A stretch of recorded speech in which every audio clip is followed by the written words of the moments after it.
Jack, if you're gonna sit there, just come hang out.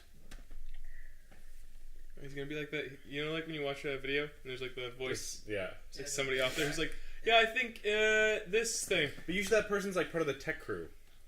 Whatever. I can be part of the tech group. Right. You just hang out. All right.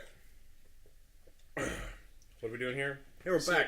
We're What's back up? after a bit of a hiatus, sickness and scheduling conflicts things. and what have you. We played video games though. It was good. Played a couple, one or three games. Few or two. A few or two. I said one or three. We covered all the bases in there. If you were 6. I know I say this every time, but I actually think this will be a shorter video this time. Really? Okay. You underestimate our power to talk. I know. So quickly, because this is something you guys don't know about, and I don't think it's going to take up the bulk of the conversation, but I thought it was hilarious. Pardon me.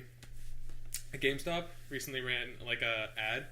I don't know if you guys heard about this, but it was an ad for Assassin's Creed Origins, and it starts off by showing like Bayek like sliding down. There's like a banner ad like in the side for like a Window. like a window like on a website or whatever, and it shows Bayek like sliding down a pyramid, and then like this like camel comes up on the screen, and then like blocks it so you can't see it. And then text comes up that says, "Sorry, the bonus mission is blocked unless you pre-order Assassin's Creed Origins." And it was like advertising the bonus mission that you can get for pre-ordering. Okay. But of course, everybody was super pissed because it was just highlighting the fact that it feels like you're like they were taking rubbing things it out of the game and like you can't get stuff. like rubbing it in your face. Like, yeah, you don't get to see this content unless you buy it now, Yeah. not later. Fuck you, Ubisoft. Are you kidding? Fuck, pre-order bonuses are just ridiculous. God fucking damn it. Just... I think, Piss me off. like, obviously having the pre-order bonus is a Ubisoft thing, but I have a feeling that ad was more GameStop. Probably. It's still... Just because, like, they probably do their marketing, right? If it's like a GameStop Because like thing. GameStop's probably like really driving home the pre-order thing because that's where they make a lot of money. So it's probably an ad that's like, but it's been approved, I assume, by Ubisoft. One would assume. One would assume that, yeah. Then again, maybe not. Either way, I just That's thought it was like a great God microcosm damn of all the things that are wrong in the video game industry. Yeah. But I didn't really want to talk about them again because we talked about them a couple times now. Yeah. But I want to talk about loot boxes because I love loot boxes. They're getting worse, and they're getting more everywhere. I feel like they're showing up in games where you never thought you'd see a loot box. Yeah. Shadow of War. Yeah. Shadow of War as like a very prime example. What? It's also weird when it's like really tied to progression like it is in Star Wars. Like I think that's the worst example. I'm still hoping that I've heard some like good things about some stuff that they apparently like already confirmed they're changing, but it's still not 100%. I was good, I was listening to something today that said that they're changing it. They're making it so that you have to progress a certain amount in order to use higher level cards or something, or like certain kinds of cards.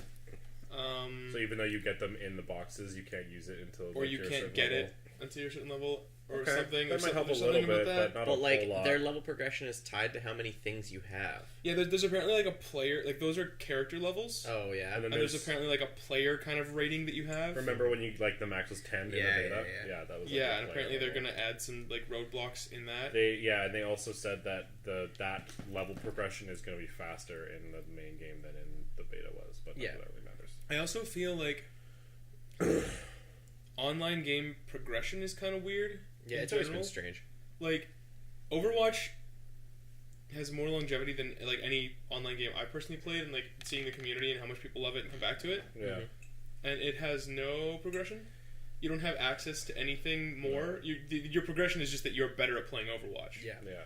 Well, your progression is like slowly getting more loot boxes and getting skins and stuff, and like that's the. That's what I mean in terms stuff. of like character progression or like skills or whatever. You don't get like a better sword for Genji or like a faster hammer swing speed for Reinhardt. Well, I think the key thing to hit with multiplayer games is that the progression should be based per game, not on the game as a whole, like per match you go into online. Yeah, if there's which is why like something, even though it needs to be like fleshed out, something like the battle point system in Battlefront is a better way to go about it because you feel like you're progressing during the match as opposed to overarching. And Overwatch has like your ult and things like that, right, where you get better as the match goes on and get access to more stuff. That's a cool point, because like if you think about an online game where one of the problems that you can have is somebody who's played it a bunch, especially if a game's like been out for a while or whatever, and you for whatever reason new people come into it, there's a chance of like people who don't have as much stuff getting paired with people who do, and they just have a clear advantage. Yeah. Battlefront's like, not the battle point system, but the star card system is an example of that. Like,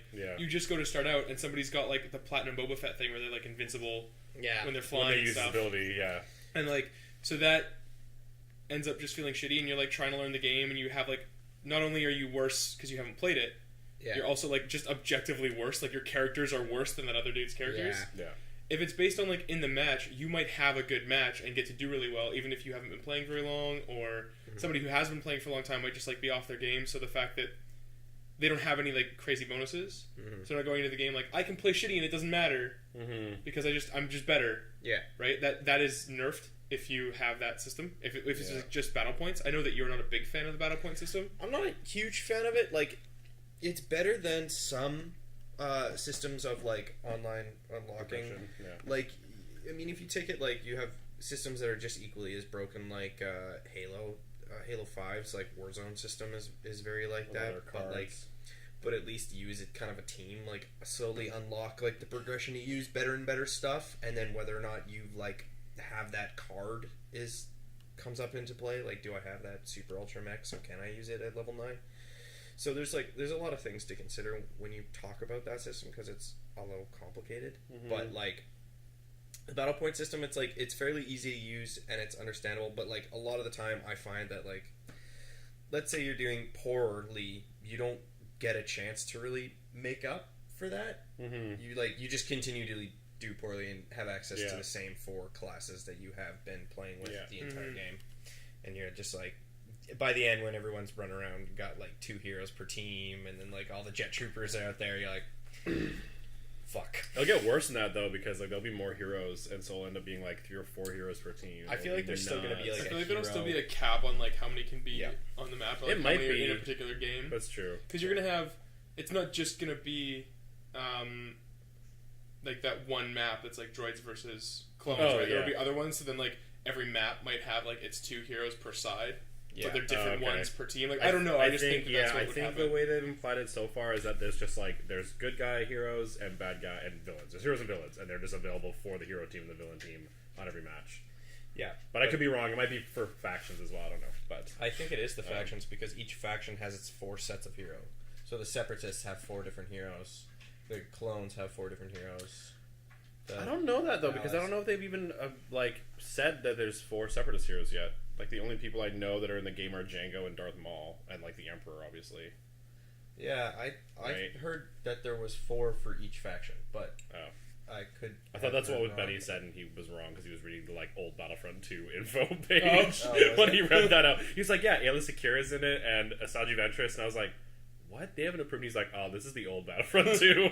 Well, I mean, to be fair, that would make sense that they would do it that way, just like based on the game they've already made. Because it feels weird to like go to all this trouble of like making like the Republic and Separatists and whatever as like their own, and having their own units and their own troopers. Yeah. But then like setting their maps only against each other. But then like throwing just heroes and villains anywhere. Yeah. It would it would be silly, I think. But then counterpoint to that I just realized is that all of the classes play the same. They just look different. They just look different. But the heroes and villains don't. And also in every I don't know. Every iteration of gameplay we've gotten so far, it's been a mismatch. Like Rey and Boba Fett are in that battle. Yeah. Yeah, but I mean that's beta stuff. I don't really. True, but yeah, that's true. But yeah, you could be right that there's just heroes and villain. Yeah. Counterpoint to myself is also that like I just realized like the heroes aren't really the bulk of the game. Like they're not there to be balanced. No. Yeah. So the fact that they're always going to be a little different maybe is okay. Yeah, like and then also you have different ships for each faction that they're running around slightly with. different, yeah. So there's no balance in the game anyway, because you also have this huge tank for the Separatists that can't go to the finer points that the clone tank can't. Like, it's just silly. Something I was gonna It's say. a video game. Something I was gonna say regarding the battle point system. I think a lot of the gripes you have with it are basically all the points that I also don't like about it.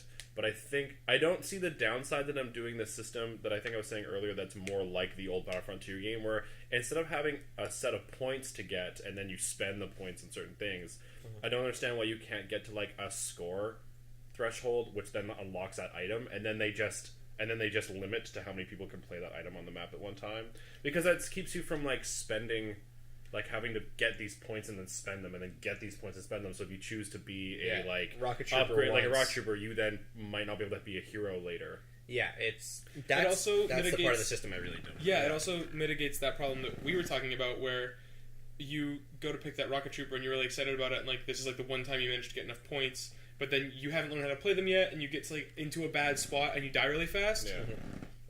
You only get like half your points back. Yeah, and you're like. Yeah, and or you don't die fast because you didn't know where the fight was, and then you get to the fight, but it's been so long that you lose all your points. Yeah, exactly. But you just die and you don't really do anything. I'm hoping that there'll obviously be some kind of like arcade mode or something, so you can just go in and like try out all the different things. Is true. And, like, I think there will be, but it sucks, and I don't. Yeah, I'm having a tough time seeing whether there would be a downside to that or not, because I feel like if you brought the cap for all of the like vehicles and like the elite style soldiers down so it's easier to get there, and then just put a limit on them, like, oh, you're allowed 2 of these, 1 of these, 3 of those, and then still make the heroes relatively difficult. Like, the idea is that like if you're playing a good game, you get to be a hero later. I'm okay with that. I think there would have to be some caveats to that.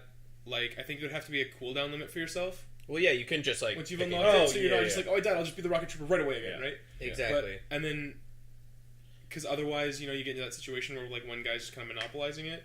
And I think that would be like the only fear, but I think there's an easy counter I don't think it would be that long of a cooldown either. Like, people are dying so fast in those, especially the large game types, which all those things are available to you. A minute would be enough. Yeah, like, even if that, like 20, 30 seconds, like short enough that if you wanted to wait to see if no one else took it, you could. Like, you're just like, I'm gonna wait in the respawn page for that cooldown to go down. No one's gonna take it. Less people be playing the game, and then you have that whole thing of like, maybe you'd have to go into another life first.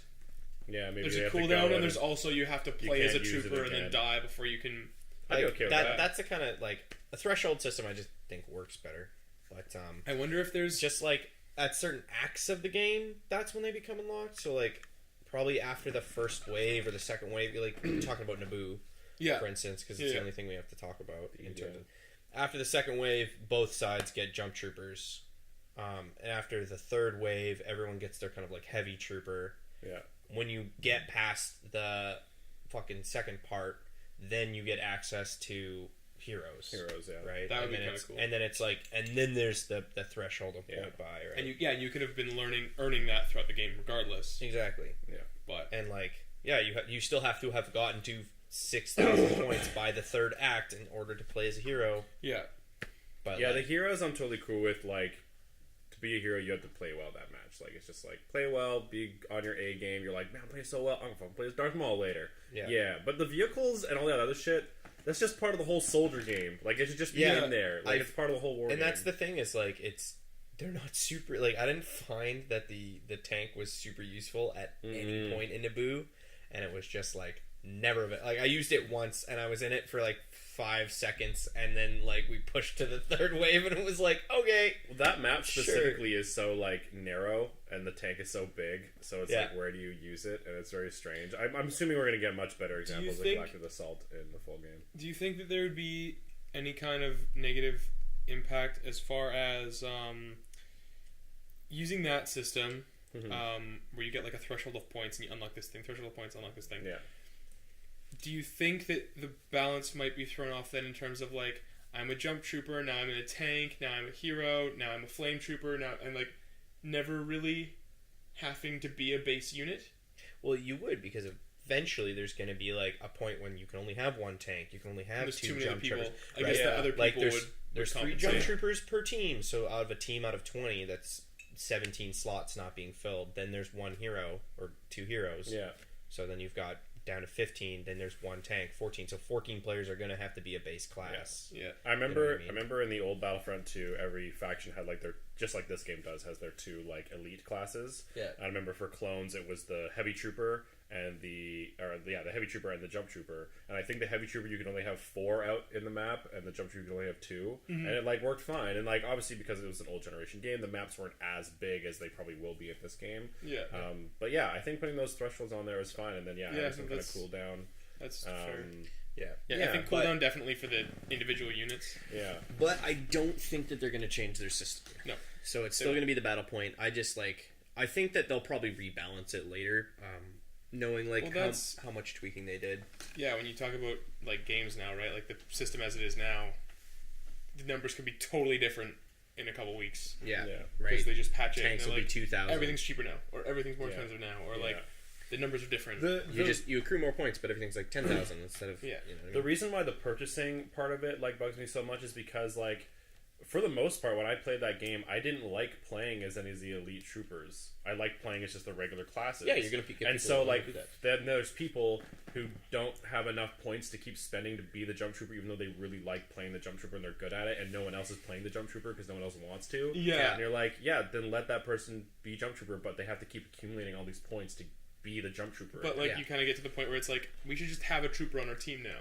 Especially if they introduce that thing you're talking about of like introducing them in waves. Yeah. Which I think, one, it just helps that sort of cinematic feel they're going for of like the stakes getting raised. Yeah. Like we've pushed the tank this far, now there's these units. Now we've got this far, now there's now there's heroes, and we're like in a last assault. Like that also helps feel like that's when you introduce those units, you know what I mean? Like in the war. Well, exactly. And I think it's cool, like Darth Maul doesn't come in until it's like time to do something.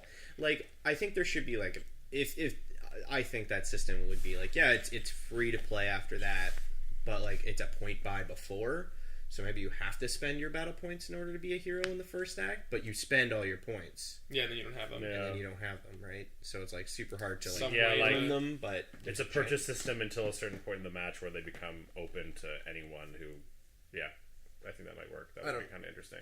But then again, you're gonna get that last part where someone's gonna be Darth Maul at all times. Yeah. Yeah. But and then then there was other. You usually have that anyway, though. Yeah, that is true. The point buy system, because there's that one guy who like just has 75 kills, all headshots, and like gets to the end of the game and just is Darth Maul, and then you're like, okay, dies, and then waits, and then it's Darth Maul. Yeah, it's so silly. But like, for instance, I was one of very few people who enjoyed being up in a fighter like above Theed. Yeah. Because I was just like, I got good at actually finding the areas where like there was enough opening that I could shoot enemies, and then like I could also take out the gun array, the big gunship, and it was like, but no one else liked it. Like no one else liked doing it. That's a really good example that I was going to talk about, because I tried to do that once on Theed. I was like, I'm gonna go into a ship and like see what it's like, and I was still trying to like get my bearings and figure out, because it's kind of, it doesn't give you a lot of like heads up display information about like where the like ground troops are. It's just like this big map, and I was still trying to like figure out where the map actually was, and there was a guy in a fighter on the other team who just killed me before I got a chance to start, and I just like wasted my points. And I was like, I'd love to try to nobody else is being a ship on our team. I'd love to figure out this whole ship thing, but I'm not, now I can't do anything else. Yeah, exactly. Like, it felt shitty. Even when playing well, I was only able to play as a Vulture Droid like 2, maybe 3 times in a row, and like that's only 600 points, which is a small amount at the time, but it needs to be smaller if they're going to keep doing the purchase thing. Yeah. Because there's times where it's just like no one's doing it, so there's this potential to have this cool air battle happening over Theed. Yeah, and no one's doing it. No one wants to do it. They don't spend the points. Well, and the objective's not up there. There's nothing that like puts me up there. And if you as a player could do that because you're like, tactically this makes sense right now, and I've been doing well enough to like unlock the right to use ships.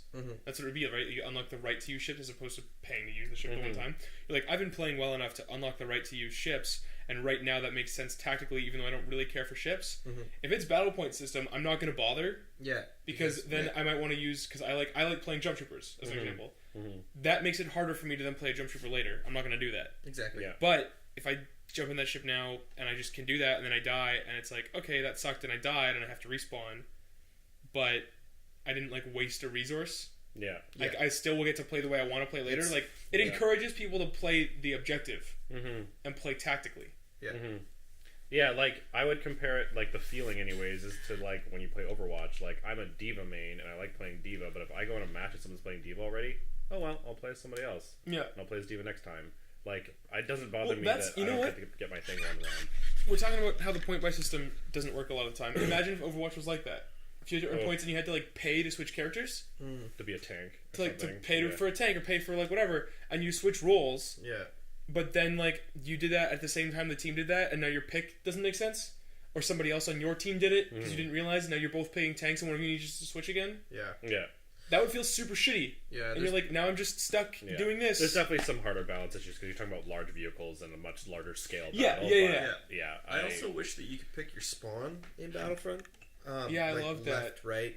In the old Battlefront 2, there's like the command points in most of the maps. Like, even if it doesn't have to be command points, like just like the three, like the left, right, and center of like your side of right, and you can just pick one of those sides. Right, it's so easy. Like a lot of Battlefield games do that, so I just like find it very odd that this one does not, especially when you have these objectives.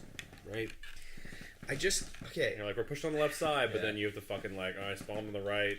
I'm running as fast as I can. Just goddamn, this map's big. Yeah. You know what? I just really want like a fucking Battlefield 1 but Star Wars map. Like, how hard is that? I'm hoping to get it. Like, that's like what I've wanted this whole time. Like, oh, there's like, there's tanks you jump in, and then there's like planes and whatever. Like, I don't know. It's just. And that's what Benny was saying. He's like, I don't get it. Like, DICE has done like on-map vehicles. Like, why? Why not in Star Wars, which already had on-map vehicles? Yeah, I don't know. Like, the precursors of this game did that. People making this game have done that. I don't know. Because like they're too worried about trying to make the cinematic experience, but in a different way, and you're like, no. And they're trying to make money. What? How would they make money off the battle points? No, speaking of money, loot. But yeah, what are we talking about again? That's our talk on the Battlefront 2 beta. But the star cards. Back to the star cards. It's also so. It's weird. So they haven't. I don't know if they've officially come out saying that you're going to be buying loot boxes. I think a lot of people have just been like, no, they're obviously going to turn it so you can buy.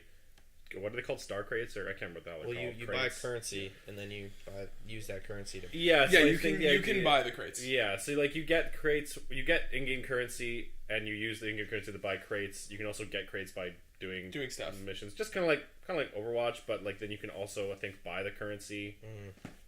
To also get the crates. Yeah, you can. And then the crates give you the upgrades for your classes, and then every time you get a card for that class, it levels up the class. Yeah.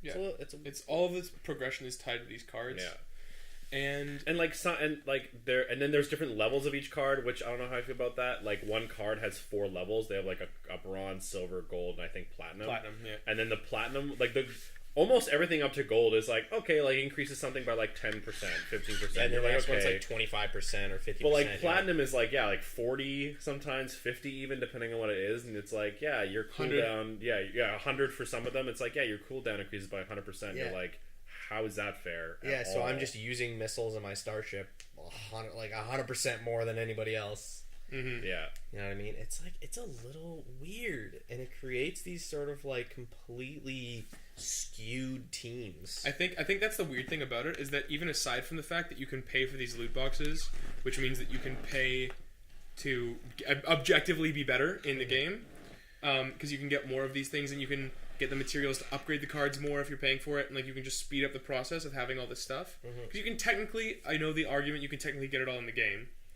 but the amount of playing you'd have to do, and you can't guide what you want to get or anything, right? It's all random. Yeah. But I think the weirdest thing about it is, aside from the fact that there's that pay to win element, it's the fact that it's so imbalanced and unsatisfying even on its own merits.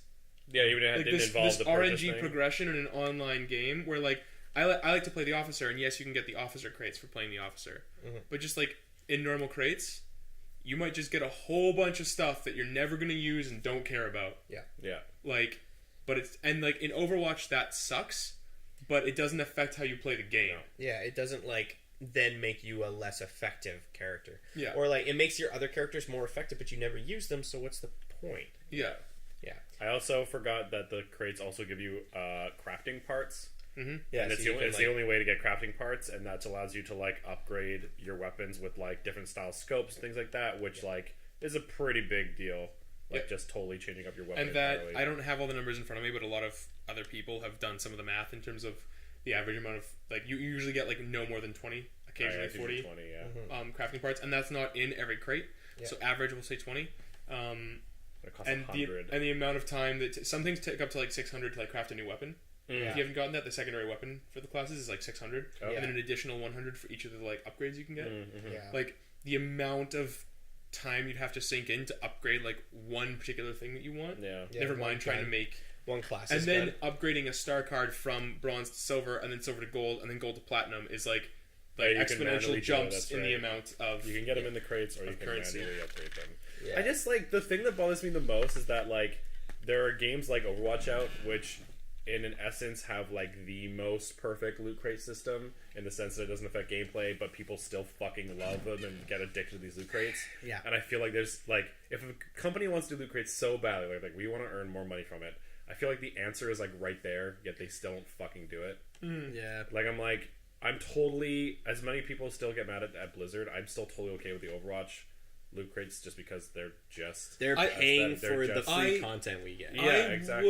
would be okay with it if, like, I got suckered in before. I've now decided I'm not going to buy loot boxes. Like, I'm not going to do it. Well, it's just And that's the thing, is it's gambling, and they're very much designed to be like, they do like the timed events, right? Where it's like, you can only get the skin for a little amount of time. If you don't get it from playing the game, you better spend some money on loot boxes because you don't want to miss out on all the things that other people have. Yeah. It's deliberately attacking people's like I have an addictive personality and I'm a collector, and it's deliberately like targeting me with that. Like every time an event comes out, I have to like make the conscious choice not to buy loot boxes. Like it's actually like psychological struggle for me. Yeah. To like not because I'm like I want all the things in this game that I have, So you have to pay for them. so I gotta pay for them. Or play a fuck ton. Like, And do the thing nothing is, else. if there were microtransactions where I could say like spend $2 and just get that one skin that I really really want, I'd be okay with that.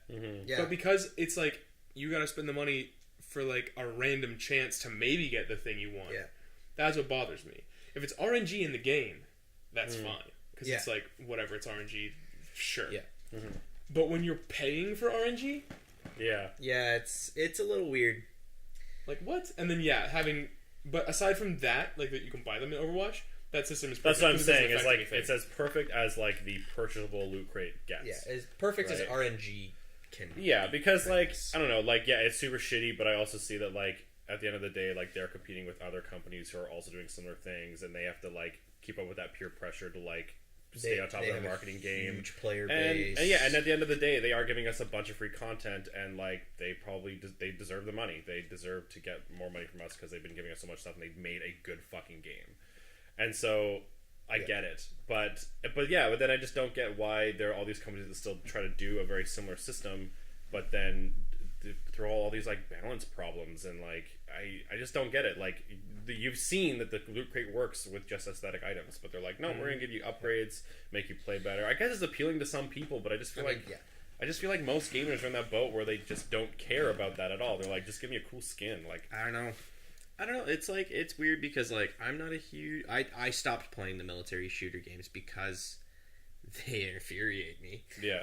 I don't think I've been as mad at video games as I have been just over like military shooters, but like that's just how they've always been. They've always been a little weird and unbalanced and a little like fucky. Like if you think about COD, like COD or COD 2, like that was still like a shitty system when it was, because if you were like a week late to playing the game, somebody had prestiged by then and had literally all the guns, and they were just way better at the game because they literally sank into 20 hours online before you got there.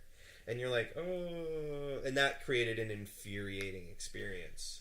As much as I hate to admit it, Star Wars Battlefront 2 definitely falls into the military shooter category. It does. Yeah. But like I just remember like I bought, was it the first Modern Warfare? Yeah, this was the first Modern Warfare. Yeah. And yeah, I like every time I went online, I would see all these people who were at a whole other prestige than I was, and because of that, they had all these other weapons unlocked, and I was like, all right, I'll just keep using this basic M16 or whatever.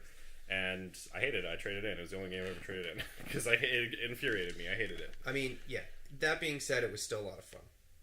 It was fun. Like COD, the first few were good, and then I stopped because they just made me too mad. Like, it just got too mad playing these games. And so, like, at the end of the day, maybe just the military shooters aren't for me. I think it just got old for me. Like, Also, I had yes. fun, and then I got to a point where I was like, oh, I'm playing against the same people. All the matches feel the same now. Yeah. I'm not playing enough to keep up with the levels everyone's getting at. So I'm gonna trade this thing in. So I want to do the thing that we try to do whenever we're talking about things that don't work. It's how do we fix it? Because the loot boxes, I would agree with you, Brandon, like that a company, say Blizzard, we're talking about Overwatch as an example. They're going to continue to make more characters and do these like seasonal updates, game types and events, and new updates and new events. And the fact is that new people buying into the game have dropped off. Like, there's not like the same number of people like now purchasing a new copy of Overwatch as there was like a year ago. Oh, of course not. Right? Like, It's been out for more than a year. It's been out for more than a year. Most you- of the people who are going to buy Overwatch have bought it. They're not seeing new revenue for that game, but they're continuing to add stuff. So I would agree that it makes sense that they have a continued revenue stream. In the case of Overwatch, I would argue that it would be better to allow you to purchase, like to do a microtransaction system, and be able to just purchase individual things, as opposed to purchasing loot box because it is gambling. Yeah. Okay. Would you guys agree with that? Well, yeah, I would agree because that's better. But like, then who's ever gonna buy voice? From a You know what I player mean? standpoint, yes, but from a like business developer standpoint, you're securing less of a consistent revenue stream because then people are just buying the ones that they want and then they're not spending more money. When at this point, I know it is gambling, but we're spending them until we get the thing, and then therefore we're spending more money. Yeah. Which you could say whether or not how moral that is, but Well, from a business standpoint, it's it's just shitty. it is shitty. But the thing, it's not fair. That's the problem. It's not fair to consumers. It's like definitely a better business thing. But the thing is, your business idea is less fair to your consumers. So that's the only problem. But I get it. Yeah. But I understand why they do it.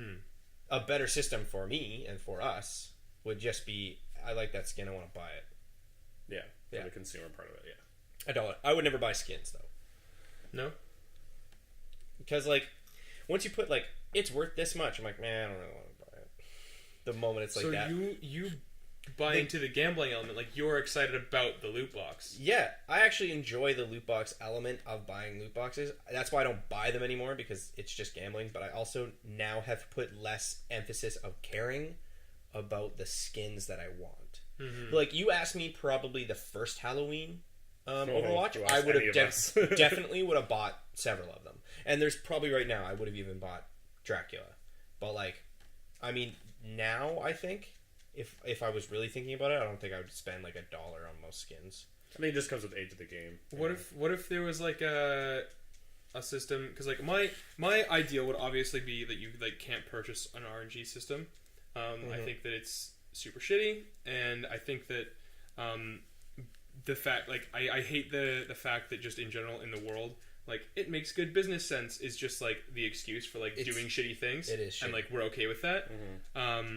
But that is the world that we live in. Yeah. So what if the boxes that you purchased were like a different kind of box that had a higher chance of legendaries or skins? That's what I was gonna say. Is like if you did like either that or did like thematic ones. So it was like, oh, like here, like you buy one of these boxes, you'll get more unlocks for like the Talon characters, or like buy the suit box and you'll get like stuff for tank characters or something like that. Like narrow them down a little bit, so the chances of getting that Reinhardt skin or whatever is better. That might be a better way to do it, but yeah, it's tough. It's really fucking hard. Yeah.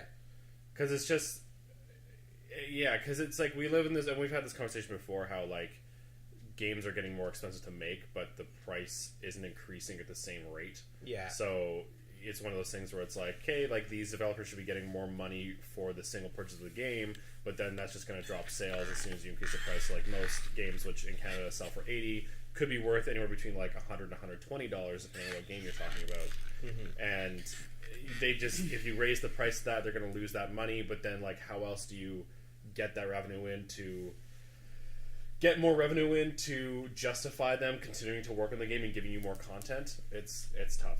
Yeah, I've been going back and forth on that too, because I was very much in that camp myself of like, yeah, you know what, I don't mind giving back in more money and like buying DLC or whatever it is for a game I enjoy because it costs a lot of money. But then you also hear a lot about developers who like once a game launches, they like fire a bunch of people and like cull their development staff. So I'm like, how much of the people who worked on the game are still even seeing benefits? Yeah. Like, if I'm doing the vote with my wallet aspect of that, of like, I want to support these people, me buying that isn't supporting those people anyway, because now they're gone. Like, the developer has shut down the studio, or the publisher has shut down the studio, or the developer has fired people because they're now, like, going to hire for a new project or whatever. Yeah. So that's also a weird thing. And then in that situation where how much of this money is going to publishers who didn't have as much to do with the development of the game. That's definitely a problem, especially with the larger companies. Like, it's definitely a problem because we live in Vancouver, and I know several people who have worked for these large companies, and as soon as a game like either finishes or whether it does well or not, if it does mediocre as opposed to amazing, you're gone. They're off. They're off, and they have to go find another job, or they get moved to a lower section of the company. So like that's already how these developers are recovering their costs. Yeah. So I don't even know if we're making a difference. Yeah, and I would also argue that a lot of those larger companies that sell like millions of copies. Like, why do you have to pay more for a copy when they're selling millions anyways? They're making a, like, 20% profit on all those copies anyways. The market is bigger than it's ever been for video games. Yeah. So if you increase the price anymore, you're gonna see a diminished return. It's that bell curve where, like, there's that perfect point where, like, the most people are buying it at the highest possible price. Exactly. Right? Yeah. Where if you lessen it anymore, you're seeing less money. If you make it anymore, you're seeing less sales. Yeah. So you're in that point. But, again, like, you look at a game, like... Was it Destiny 1 had like a $10 million budget or whatever? Yeah. Like, and that was like the biggest budget for a game. Like, it was ridiculous when like Destiny 1 came out, right? Yeah. Like, it was crazy. Yeah. Huge. But like still ran into huge development problems. Yeah, but you know that it sold. Oh yeah.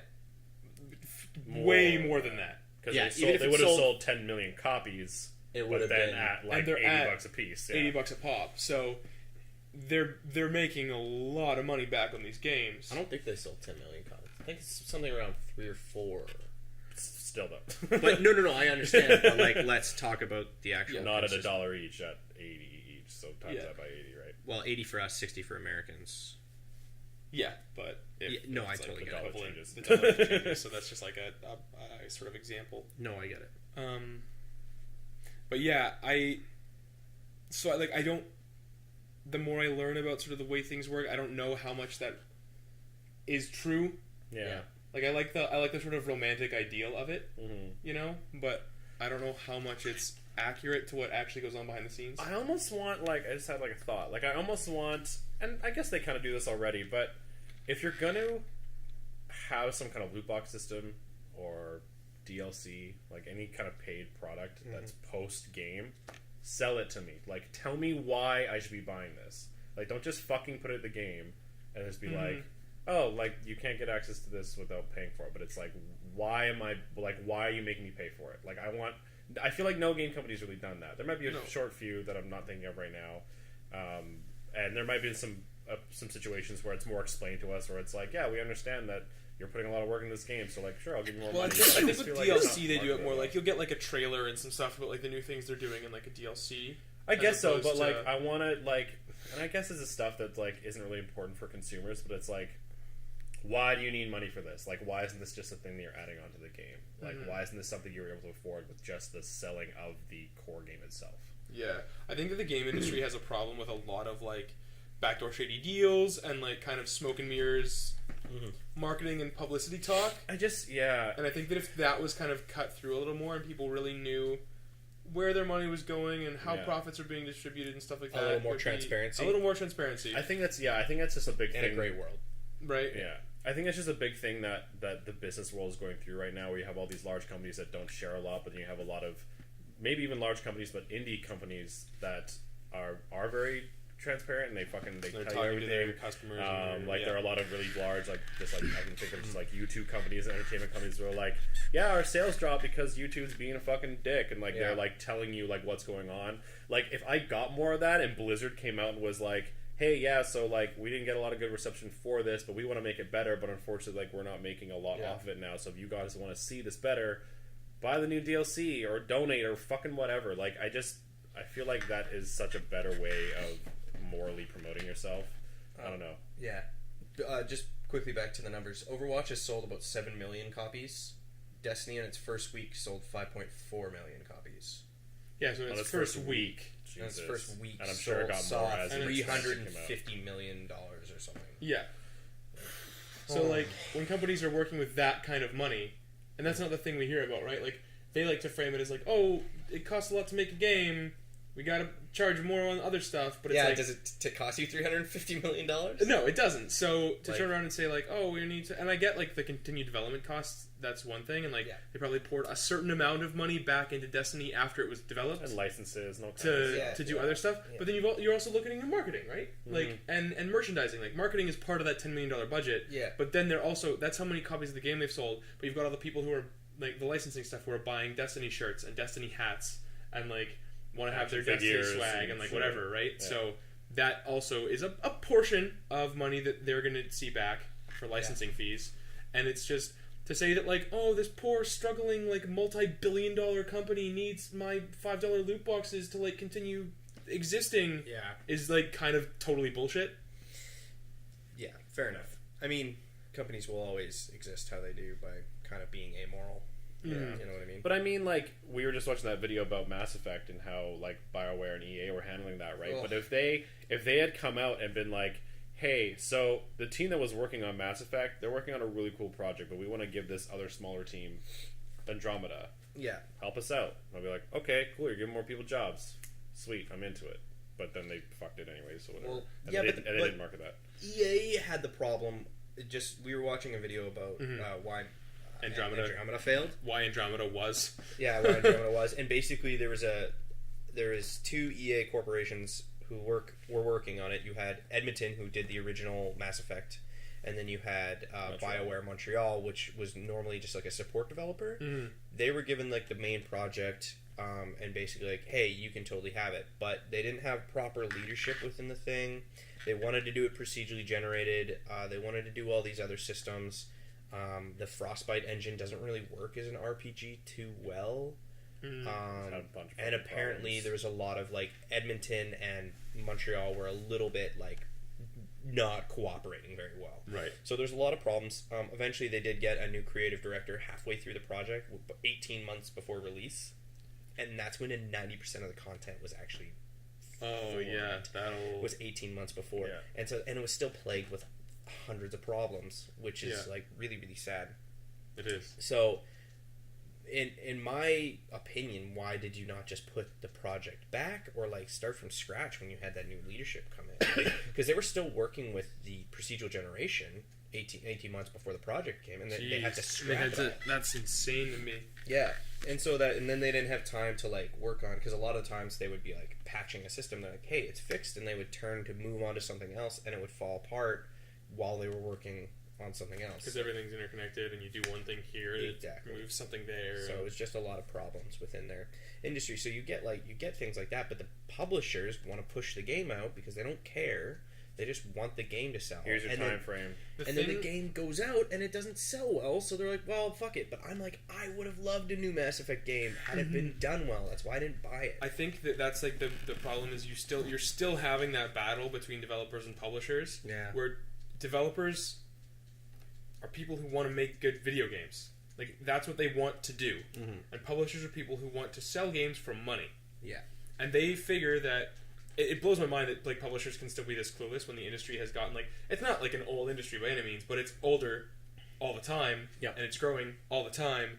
And you have enough precedent of publishers pushing out a game when developers weren't ready and having it backfire that you would think they would learn by now. Yeah, exactly. Like, just from a sheerly fiscal standpoint of like, we are not going to make the money we want. Yeah. Like, even if they don't care about it being a good game, they've learned that means they're not going to make the money they want. Yeah, well, it not being a good game means it's not going to be well received by the consumer. Exactly, that's what I mean. Which means future iterations of that game are not going to be good, so you're not going to be able to do future iterations of the game. So it's like, you know, I understand the publishers going, okay, do we cut our losses or do we pour more money into this project, right? Because that's going to eat into our sales either way, right? So they're like, well, do we think we're going to make enough money? And I think that's part of the problem is I don't think publishers think long term on this stuff. No, I think next they're game... like, right now, like, what can we get money right now? I want to look good this quarter. However many bridges we have to burn to keep ourselves like in the black, like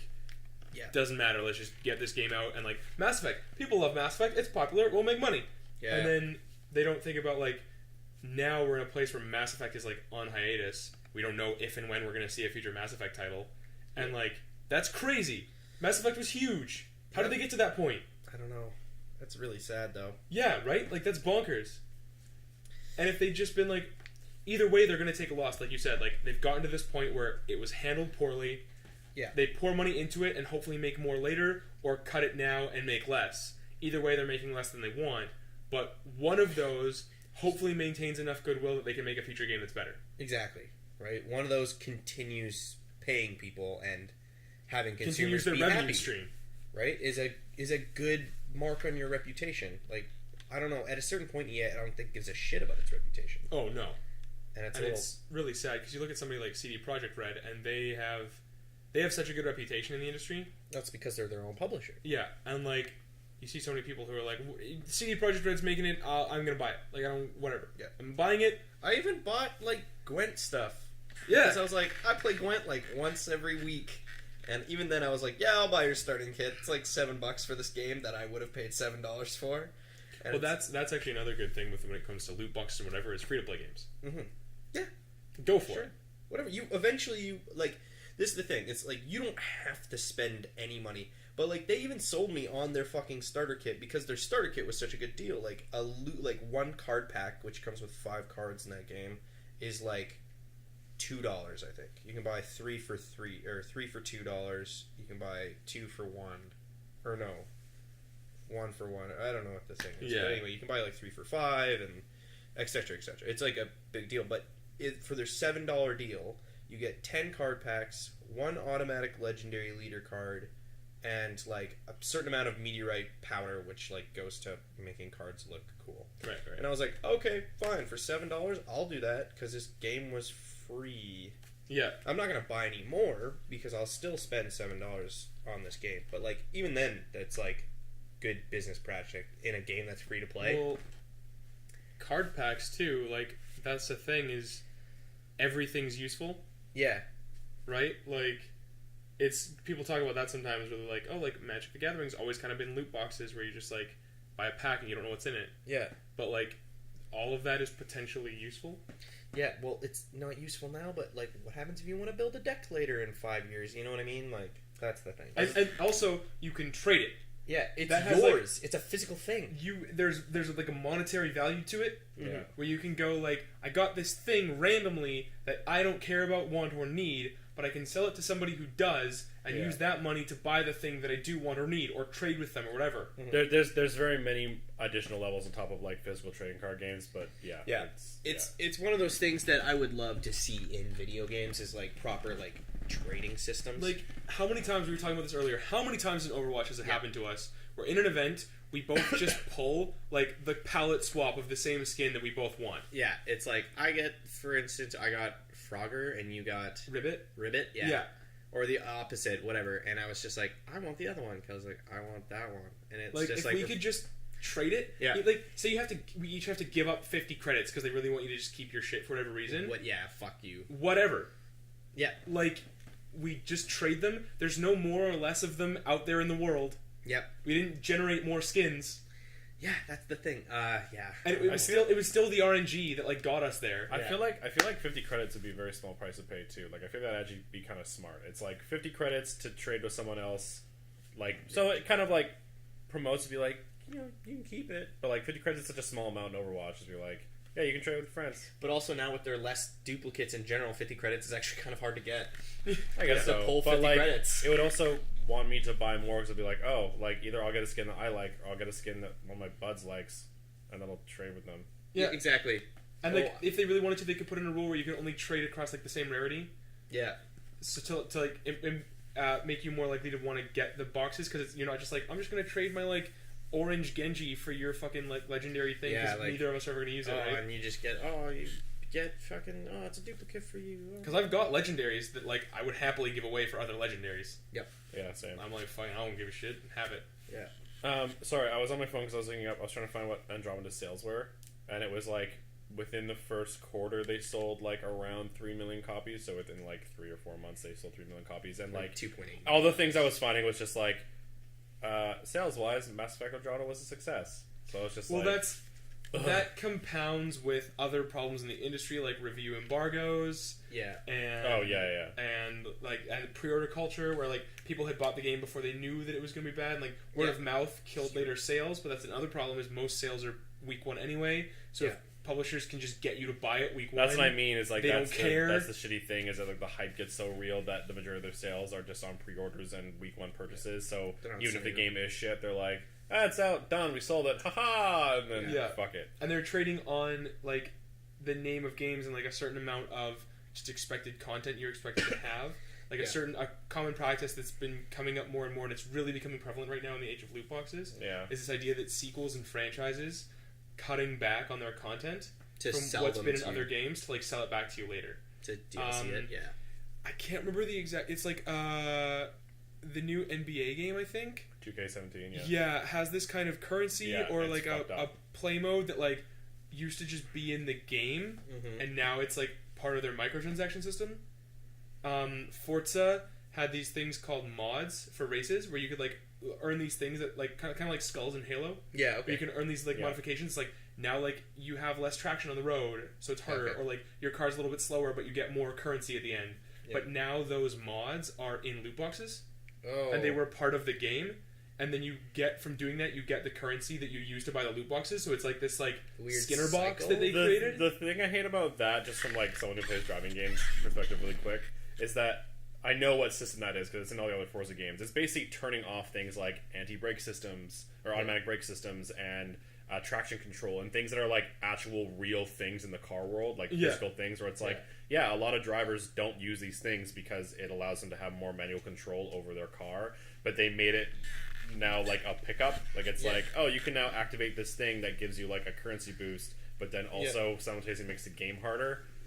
But you have to buy it. Like it's so weird. Like I don't get it. Yeah, it's like, silly. And I think the 2K17 thing was also like you had to pay to like change your outfit. Like it was really there was some like crazy thing in it. Of course, you got items, but it cost to change it. Yeah, the big one right now is of course the Destiny 2 shaders. Yeah, which you have to like apply a shader to each set of gear that you have now, and you have to pick up shaders or buy shaders, and they come in loot boxes and they're one-time consumables. Yeah, as opposed so you need to get 4 of them if you want to have a full set. Yeah, and it doesn't mean you just have the shader that you can use. So if you get like another color later and you want to experiment, you can't go back until you get it.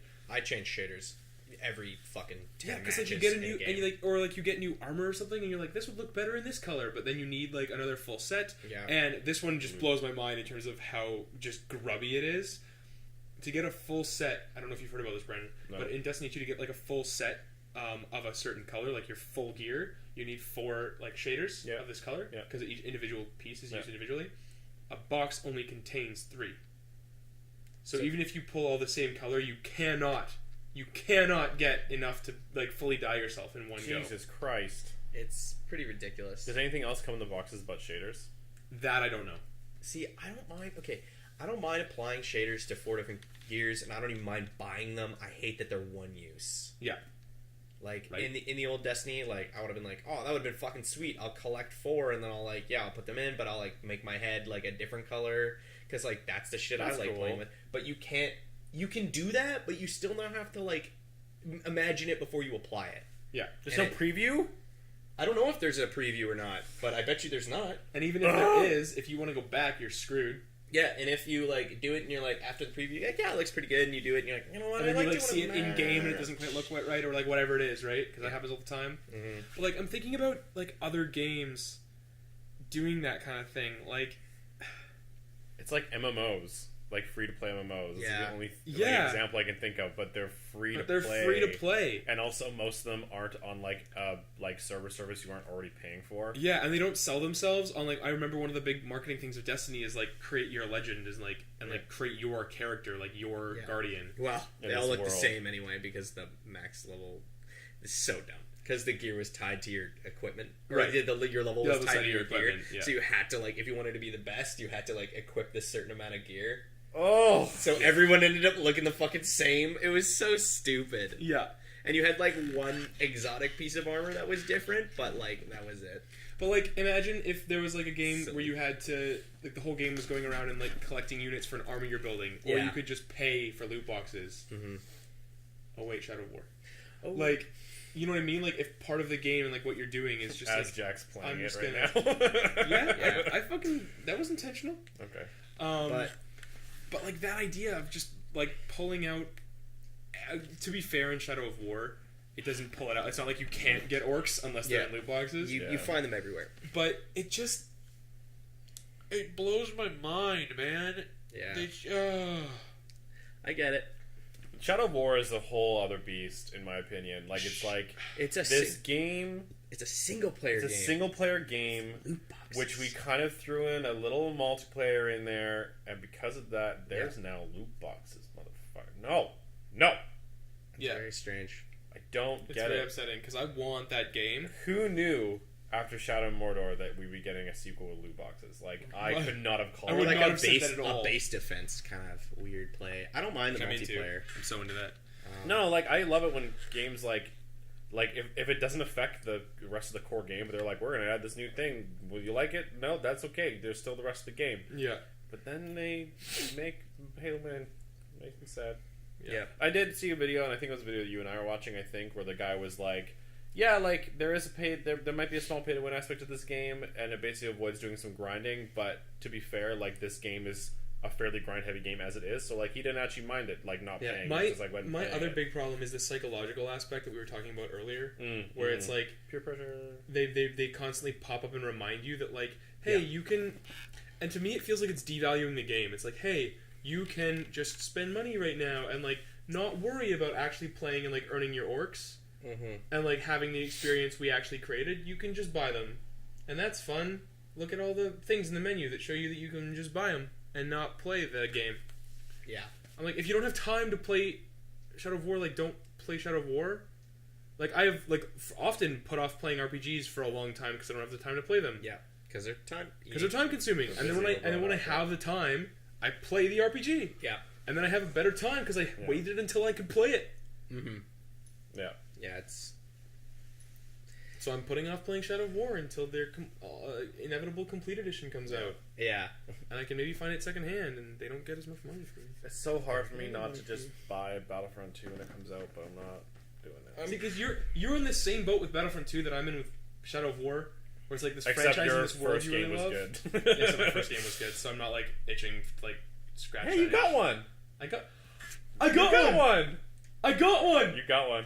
Yes. You got one? Fuck yeah, I got one. We have a thing where like the things I'm a fan of always get good games, and the things that Kelly's a fan of always gets bad games or okay games. But he got one. So like up until now, like Batman to Spider-Man, like he's a bigger Batman fan. Transformers and TMT. Transformers and TMNT, better Transformers games. Yeah. Like it's always been that thing.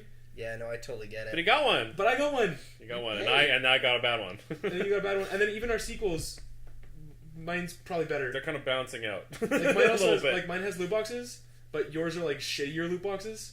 Yeah, it's true. Like I could technically play Shadow of War and like not like the psychological aspect, and I'm not buying it right now on principle because I don't want to support like just throwing these fucking gambling mechanics into every game. Yeah. But do I get points though because Battlefront 2 is just a better game? Like than its predecessor? Yeah. No. Okay, that's fair. Because its predecessor was just so bad. That's fair. It was real bad. It was yeah. Well, that's fair. But you got one. So I got one.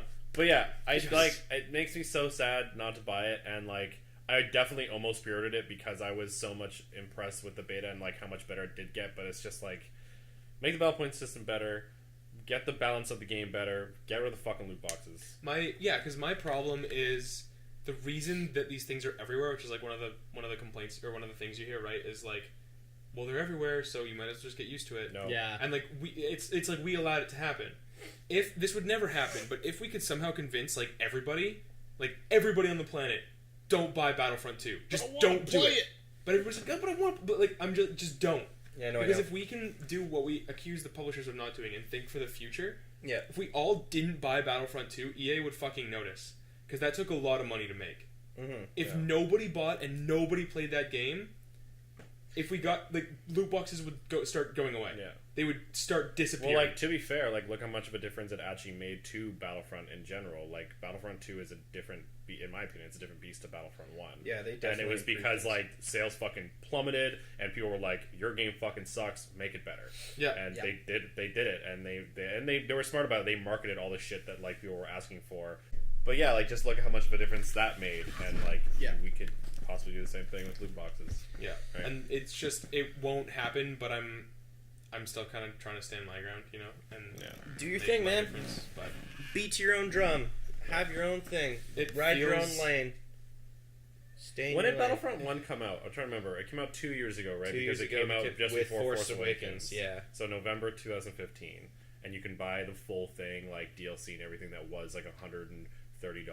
No, more than that, like $180 for like $20 now. Yeah, and you know what? Like, Jesus Christ. I only recently, to be fair, actually finished Shadow of Mordor because I got the complete edition, so I could get all the DLC. And it was like a big RPG kind of thing. I knew it was going to take a long time, so I waited until I had the time to play it. Yeah. I'm currently still playing Witcher 3, and I have Dragon's Dogma ready to go. And by the time I finish both of those, Spider-Man's going to be out. So I'm going to be playing Spider-Man. So, like, I don't need Shadow of War right now anyway. Yeah. Like, True. there's other things for me to play. I feel like there's always other games to play now. And that's the other thing. I've got such a backlog. I still have to beat Darkest There Dungeon. are so many good games out that I'm not going to beat myself up over, like, oh, I didn't spend my $80 to get my Orc Loot Box Simulator. Like, I'll fucking get it later. Or Loot Box Simulator. I'll get it later when I have the time and I'm not playing anything else. Regardless. I do hear it's a good game, though. Oh, I think it looks amazing. Like, I love the first one. Yeah. Like, I fucking loved the first one. Caragol. Yeah, I've And heard that I will basically play it. is like just as fun as the first one, if not better, just because they just like improved on the things that were in the first game. Yeah, like Which the is good. mechanics, That was the super mechanics good. that were there are a little bit better, and they added some stuff. And like that's all I ever want from a sequel. Yeah. Yep. And loot crates. And loot boxes, because they're Buy my 'em. favorite. And boot boxes. Or like loot Loot chests or boxes. whatever. Loot. I do think it's funny that like originally the like merchant orc who sells you the loot boxes, like he like stood there doing like this the whole time. What are you He's buying? like rubbing his hands together, and in What the you final buying? game they got rid of that. Really? Yeah, Oh. he just kind of stands there, and I'm like, oh, was that too on the nose for how fucking grubby you were? But I thought it was funny. 'cause Just it got, kidding. This PS is blocked. What are you buying? Yeah, just kidding. This content's blocked. Let's buy 5 loot boxes. Why? You must be this much money to pay. And it sucks because You must be Like- this much money. Battlefront 2 probably will sell well just because how much better it is than the first one. Yeah, it's probably Well, gonna sell well. it's But gonna that- sell well because it's Star Wars. How do you fucking fight a truck like that? Yeah, that's a problem. The is that biggest they- franchise in history. They introduce these like shitty mechanics into games that like are going to sell well, Yeah. and then from there they're like, it was okay then, and now it's become commonplace, so Yeah. we're just gonna do it everywhere. Yeah. You sons of bitches. So Yeah, well. Anyway, guys. here we are. Fuck them.